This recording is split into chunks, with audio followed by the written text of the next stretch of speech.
जय नमस्कार दोस्तों, आप सभी का स्वागत है हमारे यूट्यूब चैनल रैपिड स्टडी में। तो जो हमारी सीरीज चल रही थी, आज सेट नंबर 7 का हम सुपरफास्ट रिवीजन करेंगे और साथ ही में जो है पंचवर्षीय योजना का भी इसी में रिवीजन कर लेंगे। तो 5 ईयर प्लान जो है इसको योजना आयोग 1950 योजना आयोग 1950 के द्वारा पंचवर्षीय योजना जो है वो रसिया के संविधान से इसको ग्रहण किया गया था।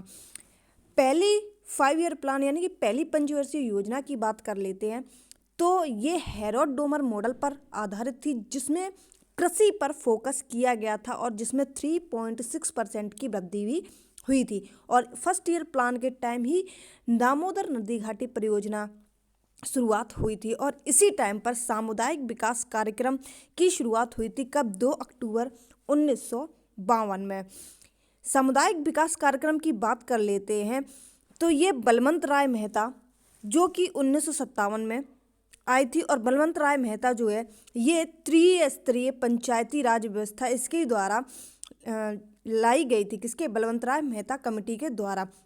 सेकेंड 5 ईयर प्लान की बात कर लेते हैं जो कि महालनोबिस मॉडल पर आधारित थी और इसी टाइम पर दूसरी पंचवर्षीय योजना में रसिया की सहायता से भिलाई, जर्मनी की सहायता से राउरकेला और यूके यानी कि ब्रिटेन की सहायता से दुर्गापुर जो कि पश्चिम बंगाल में स्थित है। राउरकेला कहाँ पर है? उड़ीसा में।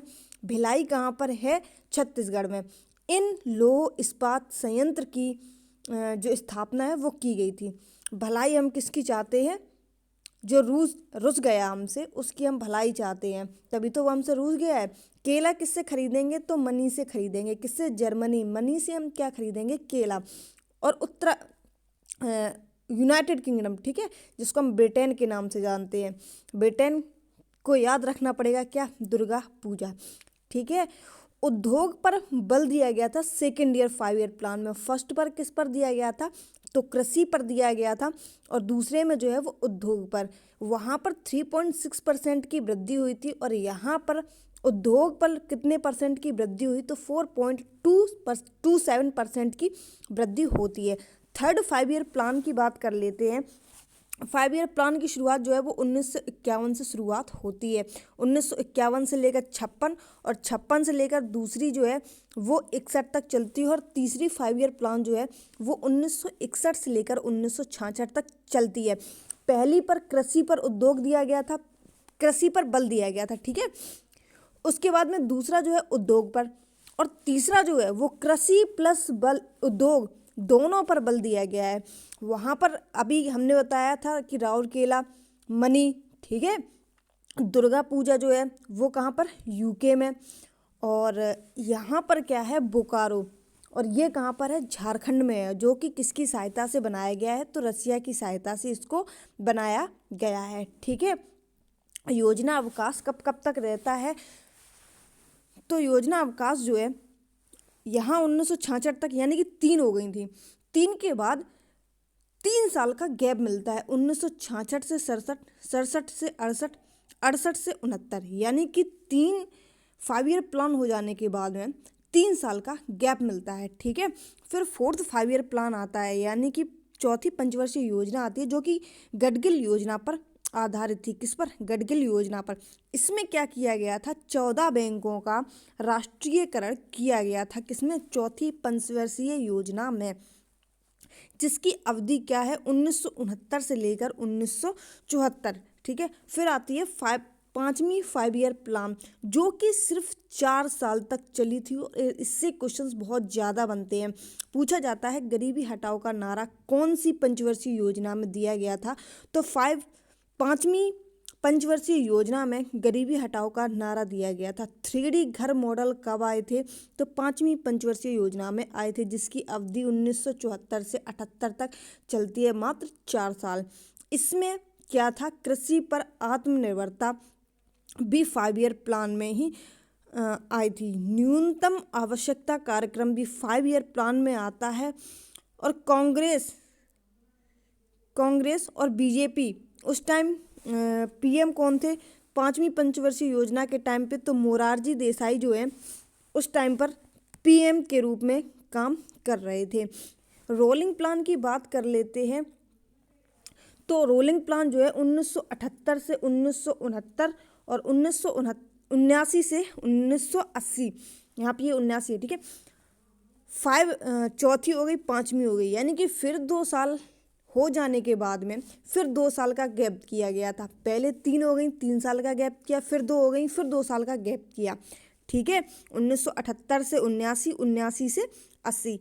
अब आ जाती है छठवीं 5 ईयर प्लान, जिसकी अवधि 80 से लेकर 85 तक चलती है और इसी में नाबार्ड की स्थापना होती है। किसकी? नाबार्ड की स्थापना इसी टाइम पर 6th 5 ईयर प्लान में होती है। 7th 5 ईयर प्लान की बात कर लेते हैं तो 1984 में जो है 1989 में जवाहर रोजगार योजना आती है 1989 में, और 7वीं पंचवर्षीय योजना 1985 से लेकर 1990 तक चलती है। एनुअल प्लान की बात कर लेते हैं, फिर 2 हो गई, छठवीं और 7वीं, फिर 2 साल का गैप दिया जाता है 1990 से 91 और 91 से 92, और इसी में LPG आता है, ठीक है। एनुअल प्लान जो कि 1990 से 92 तक चलता है। 8th 5 ईयर प्लान की बात कर लेते हैं तो 1992 से 1997 जो है वो 8th 5 ईयर प्लान चलती है, और इसमें किस पर बल दिया जाता है तो HRD पर इसमें बल दिया जाता है, ठीक है। 9th 5 ईयर प्लान की बात कर लेते हैं। वैसे 10th में कुछ नहीं है, 10th की सिर्फ अवधि याद रखेंगे 2002 से लेकर 2007 तक। और 9th जो है इसमें क्या हुआ था, कारगिल युद्ध हुआ था। कब से कब तक? 1999 में कारगिल का युद्ध हुआ था, और सेकंड परमाणु परीक्षण जो है वो 1998 में हुआ था। तो 9वीं जो पंचवर्षीय योजना है इसकी कार्यकाल की अवधि जो है वो 1997 से 2002 तक चलती है, और 10वीं जो है वो 2002 से लेकर 2007 तक इसको चलाते हैं। 11वीं पंचवर्षीय योजना की बात कर लेते हैं तो 2007 से लेकर 2012 तक इसका कार्यकाल चलता है। 12वीं पंचवर्षीय योजना की बात करते हैं तो 2012 से लेकर 2017 तक इसका जो है टाइम पीरियड था, लेकिन इसको 2015 में इसको चेंज कर दिया गया है, ठीक है। 2015 में इसको चेंज कर दिया गया है, जो कि पंचवर्षीय योजना को नीति आयोग में परिवर्तित कर दिया गया। कब? 2015 में। इसकी थीम क्या थी तो rapid, sustainable and inclusive growth, ठीक है। शॉर्टकट में अगर आपको याद रखना है तो पहले 1951 से शुरू करते हैं, 5-5 का गैप देते चलते हैं, फिर 3 साल चलने के बाद में 3 साल का गैप देंगे।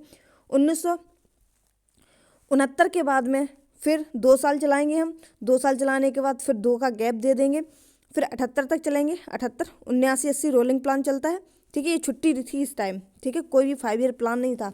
कौन था? रोलिंग प्लान था इस टाइम पर। फिर 6th और 7th चलती है, फिर वार्षिक प्लान आ जाता है, 2 साल का गैप दिया जाता है, फिर लगातार चलती है, ठीक है। कब तक? 2015 तक, और 2015 में इसका नाम चेंज कर दिया गया। अब आ जाते हैं अपने सेट नंबर 7 पर। किस पर? प्रैक्टिस सेट नंबर 7 पर। क्या है कि भरतनाट्यम के गुरु कौन है? तो भरतनाट्यम के जो गुरु हैं उन्हें नट्टूवार के नाम से जाना जाता है। किसके? भरतनाट्यम कहाँ का है? तुम मिलने आना, भरत कह रहे हैं, ठीक है। और ये भरतनाट्यम है कहाँ का? तमिलनाडु का है। भरतनाट्यम की जानकारी कौन सी पुस्तक में मिलती है? तो एक पुस्तक है शिल्पादिक्रम और दूसरी है अभिनव दर्पण। शिल्पादिक्रम के लेखक कौन है? तो इलिंगो आदिगल जो है ये शिल्पादिक्रम के हैं, और अभिनव दर्पण के कौन है? तो नंदी केसरी है। कौन है? नंदी केसरी इसके लेखक हैं। इन दोनों में ही जो है वो भरतनाट्यम का वर्णन मिलता है। कंटक हस्त मुद्रा का संबंध भी जो है वो भरतनाट्यम से है। किसका? कंटक हस्त मुद्रा का संबंध। अन्य नाम कौन सा है भरतनाट्यम का? तो सादरट्टम और दास्यट्टम। कौन सा?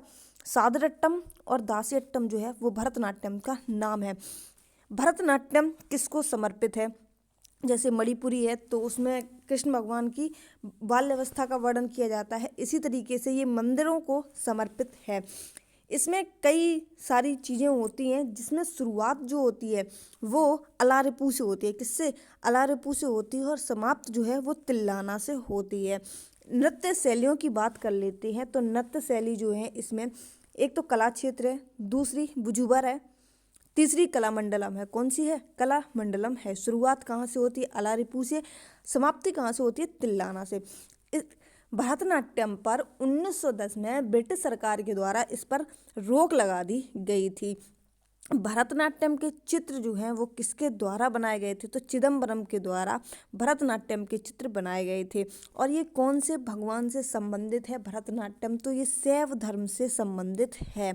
संगीत की बात कर लेते हैं तो संगीत जो है वो कर्नाटका से लिया गया है। ठीक है, इसका भरतनाट्यम का जो संगीत है वो। अमूर्त सांस्कृतिक विरासत की बात कर लेते हैं तो अमूर्त सांस्कृतिक विरासत में योगा और नवरोज जो है वो 2016 में इनको लिस्ट किया गया था। किसको? योगा और नवरोज त्योहार को। कुंभ मेला की बात कर लेते हैं तो 2017 को कुंभ मेला को इसको जोड़ा गया था। कुंभ मेला याद रखेंगे, क्यों? क्योंकि अभी कुंभ मेला जो है वो लगने जा रहा है। और कुंभ मेला कितने वर्ष के बाद लगता है? तो 12 वर्ष के बाद में जो है वो कुंभ मेला को लगाया जाता है। कुंभ मेला 2017 में अमूर्त सांस्कृतिक विरासत में इसको शामिल किया गया था। छऊ नृत्य, जिसको हम अर्धशास्त्रीय नृत्य के रूप में भी जानते हैं, और संस्कृति मंत्रालय के अनुसार 11 जो है, सॉरी 11 नहीं, 8 9 नौमा जो है वो छऊ नृत्य है। कालबेलिया जो कि राजस्थान का नृत्य है, इसको भी 2010 में जो है जोड़ा गया था। एक बार सांस्कृतिक विरासत में कितने नृत्य हैं कंफर्म कर लेंगे। ठीक है, मोदीएट्टू को कब जोड़ा गया था? मोदीएट्टू जो कि केरल का नाटक है, इसको 2010 में जो है अमूर्त सांस्कृतिक विरासत में जोड़ा गया। कुल कितनी अमूर्त सांस्कृतिक विरासत हैं? अमूर्त सांस्कृतिक विरासत का मतलब है जिनको हम छू नहीं सकते। ठीक है, इंटेंजिबल कल्चरल हेरिटेज साइट इनको हम बोलते हैं। ठीक है, सिर्फ जिनको महसूस किया जाता है। कालबेलिया नृत्य को हम क्या करते हैं? महसूस ही तो करते हैं। क्या हम छू सकते हैं? नहीं ना। इसी तरीके से कुल कितनी intangible cultural site heritage site है? तो 15 है। कितनी है? 15 है। वैदिक जप की परंपरा 2008 में इसको शामिल किया गया था। रम्मान नाटक की बात कर लेते हैं, ये कहाँ पर होता है? तो ये उत्तराखंड में होता है। दुर्गा पूजा जो कि पश्चिम बंगाल में मनाया जाता है, दुर्गा पूजा, इसको 2021 में जोड़ा गया था। और 15वें नंबर की जो अमूर्त सांस्कृतिक विरासत है, इसको 2023 में जोड़ा गया, और जो कि गुजरात की गरबा है। कौन सी है? गुजरात की गरबा नृत्य है। मार्शल आर्ट की बात कर लेते हैं तो थोड़ा जो है हिमाचल प्रदेश, हिमा और आंचल कह रही हैं थोड़ा दे दो हमको बैसाखी के दिन। किसके दिन? थोड़ा जो नृत्य है वो बैसाखी के दिन मनाया जाता है। और ये क्या है? थोड़ा थोड़ा एक मार्शल आर्ट है। मणिपुर की बात कर लेते हैं तो हुएन, लैंगलोन और थांगटा नृत्य जो है, इसके अलावा सरित सरक जो है ये भी मार्शल आर्ट कहाँ का है? मणिपुर का है। स्कबे जो है ये जम्मू कश्मीर का है। गतका और लाठी पंजाब के हैं। कलारीपयट्टू जिसके लिए विद्युत जामल बहुत फेमस हैं, और ये कहाँ पर मनाया जाता है? तो केरल में मनाया जाता है। इबुआई कुश्ती की बात कर लेते हैं, ये मिजोरम में मनाते हैं। मर्दानी जो कि महाराष्ट्र में मनाई जाती है। काथी शामू ये आंध्र प्रदेश की मार्शल आर्ट है। सिलंबम ये पूछा गया है, सिलबम जो है ये तमिलनाडु का है। लाठी जो है वो पश्चिम बंगाल में भी बनती है और पंजाब, इन दोनों में ही लाठी को मनाया जाता है। मुक्ति युद्ध की बात कर लेते हैं, ये बनारस में मनाया जाता है। और मलखम्ब जो कि एमपी का बहुत फेमस है। ठीक है, मलखम्ब जो है वो एमपी में मनाया जाता है। शतरंज की बात कर लेते हैं। शतरंज में कितनी खाने होते हैं? तो 64 खाने होते हैं, जिसमें 32 खाने वाइट के होते हैं और 32 खाने ब्लैक के होते हैं। और इंटरनेशनल शतरंज दिवस जो है वो 20 जुलाई को मनाते हैं। कब? 20 जुलाई को मनाते हैं। ऐसे याद रख सकते हैं, जुलाई से जन को याद रखेंगे। और कितने जन? 2 जन। ठीक है, कितने? 2 जन। तो 20 जुलाई को इंटरनेशनल शतरंज दिवस के रूप में मनाते हैं। इसमें 36 पंक्तियों को हम रैंक भी कहते हैं। क्या कहते हैं? रैंक भी। इसमें 36 पंक्तियों को कहते हैं। पहले ग्रैंड मास्टर कौन है? तो विश्वनाथ आनंद जो है वो पहले शतरंज के ग्रैंड मास्टर चुने गए थे। सबसे कम उम्र के कौन चुने गए हैं जिनका नाम अभी बहुत ज़्यादा फेमस था? तो वो थे डी गुकेश। कौन थे? डी गुकेश जो हैं ये सबसे कम उम्र के ग्रैंड मास्टर चुने गए हैं। सीधी चाल जो होती है वो प्यादे की होती है और ढाई चाल जो है वो दाई राइट हैंड, ठीक है, दाई, हाँ, राइट हैंड चाल जो है वो घोड़े की होती है इसमें, ठीक है। इसमें तीसरे को याद रखेंगे, प्रवीण थिप्से को। मुक्केबाजी की बात कर लेते हैं तो पुरुष के लिए 8 कैटेगरी होती हैं और महिलाओं के लिए 5 कैटेगरी होती हैं मुक्केबाजी में। आपने सुना होगा कि बॉक्सिंग में वो इस कैटेगरी में फाइट उन्होंने किया है। सबसे भारी भार के वर्ग को क्या कहते हैं? सुपर हैवी वेट कहते हैं। क्या कहते हैं? सुपर हैवी वेट, जिसमें 91 किलोग्राम प्लस किसी पर्सन का वेट हो, उसी के साथ में, यानी कि सेम वेट के साथ में उन दोनों में फाइट कराई जाती है। पहला जो होता है, सबसे कम भार जो होता है वो होता है 52 किलोग्राम का, जिसको हम फ्लाई कहते हैं। दूसरा होता है 57 किलोग्राम, जिसको हम फेदर कहते हैं। तीसरा होता है लाइट, जिसको हम 63 किलोग्राम की कैटेगरी में रखते हैं। चौथा होता है बेल्टर वेट, जिसको हम 69 किलोग्राम की कैटेगरी में रखते हैं।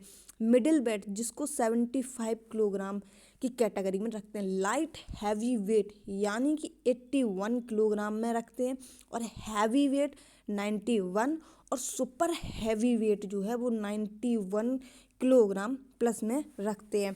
महिलाओं में जो सबसे हल्की होती है उसको फ्लाई वेट बोलते हैं, जो कि 51 किलोग्राम की होती है। ये मेल की बात हो रही है, ठीक है, क्योंकि पुरुष में जो है वो 8 कैटेगरी होती हैं।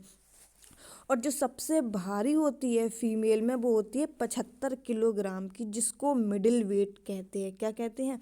मिडिल वेट कहते हैं। बैडमिंटन ट्रॉफी की बात कर लेते हैं तो थॉमस कप जो है वो बैडमिंटन का ही कप है, जो कि पुरुषों के लिए होता है थॉमस कप। और उबेर कप जो है वो फीमेल्स के लिए होता है इसी में, ठीक है। भारतीय राष्ट्रीय चैंपियनशिप कौन बने हैं? तो सुधीरमन कप जो है वो भारतीय राष्ट्रीय चैंपियनशिप बने हैं। अमृत दीवान कप संबंधित किससे है? बैडमिंटन से। सैयद मोदी इंटरनेशनल ट्रॉफी किससे संबंधित है? बैडमिंटन से। चड्डा कप, अग्रवाल कप और नारंग कप, ये सब किससे संबंधित हैं? तो बैडमिंटन ट्रॉफी के ये कप हैं। एशेज कप की बात कर लेते हैं तो ये क्रिकेट टेस्ट सीरीज का एक कप है, जो कि ऑस्ट्रेलिया और इंग्लैंड के बीच में होता है। आगा कप, खां कप की बात कर लेते हैं तो ये हॉकी से संबंधित है। यूएस मास्टर्स ट्रॉफी की बात कर लेते हैं तो ये गोल्फ का कप है, ठीक है। जितने भी हैं मोदी के दीवाने हैं चड्डा जी और अग्रवाल जी, ठीक है, और नारंग, इनको याद रखने हैं, ठीक है। मोदी के दीवाने हैं यानी कि Amrit Diwan cup, Syed Modi international trophy, Chadda cup, Agrawal cup और नारंगी कप, ठीक है। मंत्रिपरिषद का गठन किस आर्टिकल के तहत होता है? तो आर्टिकल 74 के तहत जो है वो मंत्रिपरिषद का गठन किया जाता है। और मंत्रिपरिषद जो उत्तरदायी होती है वो लोकसभा के प्रति उत्तरदायी होती है। ये किस आर्टिकल में लिखा हुआ है? तो 75 के क्लॉज नंबर 3 की बात कर लें या फिर 75 की सी। इसमें क्या बोला गया है कि मंत्रियों की जो संख्या होती है वो 15% से अधिक नहीं होगी। किसमें? लोकसभा में। अटॉर्नी जनरल, जिसको हम न्यायवादी कहते हैं, ठीक है, इसको सिलेक्ट करने के लिए यानी कि न्यायवादी बनने के लिए हमको कौन कौन सी चीज़ें होनी चाहिए हमारे पास में? सबसे पहले बात कर लेते हैं हम जो हैं वो 5 साल तक जज के पद पर रहे हों, ठीक है, जज के पद पर रहे हों, या फिर हाई कोर्ट में 10 साल तक हमने एडवोकेट का काम किया हो, तभी हम आर्टिकल 76 के तहत न्यायवादी बन सकते हैं। और हमारी जो नियुक्ति करवाएंगे वो राष्ट्रपति के द्वारा नियुक्ति होगी। और अगर हम बन गए तो हम सर्वोच्च कानूनी अधिकारी कहलाएंगे भारत के, ठीक है। सुप्रीम कोर्ट में सरकार का पक्ष रखता है। कौन? महान्यायवादी जो है वो सुप्रीम कोर्ट में सरकार का पक्ष रखता है। कार्यकाल क्या होता है? कोई निश्चित कार्यकाल हमारा नहीं होता है। पहले अटॉर्नी जनरल ऑफ इंडिया की बात कर लेते हैं तो वो बनी थी MC शीतलमाड़, और वर्तमान में कौन है? तो R वेंकट रमणी जो है वर्तमान में महान्यायवादी के पद पर हैं। आर्टिकल 78 क्या कहता है कि राष्ट्रपति को सूचना देने का संबंध में PM का कर्तव्य बनता है। क्या होता है? प्रधानमंत्री जो हैं वो राष्ट्रपति को किसी भी काम के लिए सूचना देंगे। किस आर्टिकल के तहत? तो आर्टिकल 78 के तहत। भारत के संविधान में से कौन से अनुच्छेद प्रत्येक राज्य के पुनः समायोजन और प्रादेशिक निर्वाचन क्षेत्र में उनके विभाजन के लिए प्रावधान प्रदान करता है? तो अनुच्छेद 82 और अनुच्छेद 170 जो है वो राज्य के पुनः समायोजन और प्रादेशिक निर्वाचन क्षेत्रों में उनके विभाजन के लिए प्रावधान प्राप्त करता है। संसद की बात कर लेते हैं। सभी ने सुना होगा एक वर्ड सरल।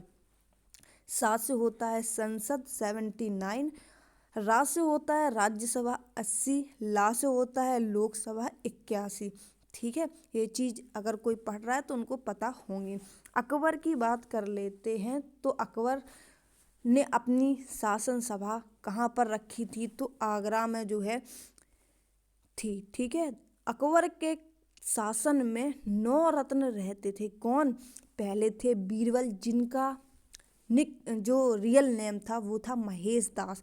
दूसरे थे अबुल फजल, और इनके ही द्वारा अकबरनामा लिखी गई थी। अकबरनामा के कितने भेद हैं? भाग हैं, 3 भाग हैं, जिसमें पहले में वंशज या पूर्वज के बारे में लिखा गया है, दूसरे में अकबर का शासन लिखा गया है, और तीसरे में आईने अकबरी लिखा गया है। ये क्वेश्चन बहुत बार पूछा गया है कि अकबरनामे में आईने अकबरी कौन से भाग में लिखी गई है? तो 3rd पार्ट में लिखी गई है। किसके द्वारा? अबुल फजल के द्वारा। फैजी थे। फैजी कौन थे? डॉक्टर और मैथ्स के टीचर जो थे वो फैजी थे। टोडरमल का क्या काम था? तो ये राजस्व मंत्री थे। अब्दुल रहीम का क्या काम था?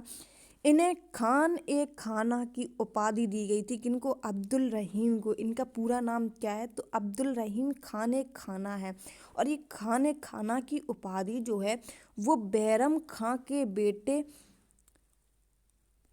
के द्वारा दी गई थी। ठीक है, जो कि अकबर का संरक्षक था। कौन? बैरम खां। तानसेन की बात कर लेते हैं तो इनका रियल नेम रामतनु पांडे है, और ये दरबारी कवि थे, और इनकी समाधि जो है वो ग्वालियर में है। कहाँ पर? ग्वालियर में। तानसेन उत्सव भी कहाँ मनाया जाता है? तो ग्वालियर में ही मनाया जाता है। पुस्तक कौन सी थी? तो मियाँ की मल्हार जो है वो तानसेन की पुस्तक थी। कौन सी? मियाँ की मल्हार। अकबर के समय भूमि की बात कर लेते हैं तो 1 या 2 साल के अंतर में खेती की जाती थी। पोलज जो कि सबसे ज़्यादा उपजाऊ खेती होती थी उसको पोलज कहते थे। चाचर जो भूमि 3 या 4 वर्षों तक पड़ी रहती थी उसको चाचर कहते थे। तम्बाकू की खेती किसने शुरुआत की थी? तो अकबर ने जो है वो तम्बाकू की खेती की शुरुआत की थी। अकबर की राजस्व प्रणाली जब्त द्वारा विकसित की गई। तो राजस्व मंत्री कौन थे? तो टोडरमल जो है वो राजस्व मंत्री थे। किसके? अकबर के कार्यकाल में। 9 रत्न जो थे उनमें एक टोडरमल भी थे। और अकबर का सेनापति कौन था? तो राजा मानसिंह जो है वो इनका सेनापति था। टोडरमल के द्वारा ही काशी विश्वनाथ का पुनर्निर्माण कराया गया, और भागवत पुराण का फारसी में अनुवाद भी जो है वो टोडरमल के द्वारा कराया गया। अपना किला महल सीतापुर की स्थापना की गई। 1582 में देसाला प्रथा को शुरू किया गया है। किसके द्वारा? टोडरमल के ही द्वारा। गर्मियों में पहला मानसून कहाँ से आता है? तो पश्चिमी घाट से आता है, जून और सितंबर के मध्य में ये आ जाता है गर्मियों का पहला मानसून। सबसे ज़्यादा वर्षा जो है वो दक्षिण पश्चिमी मानसून से होती है, जिसकी 85% वर्षा यहीं से होती है।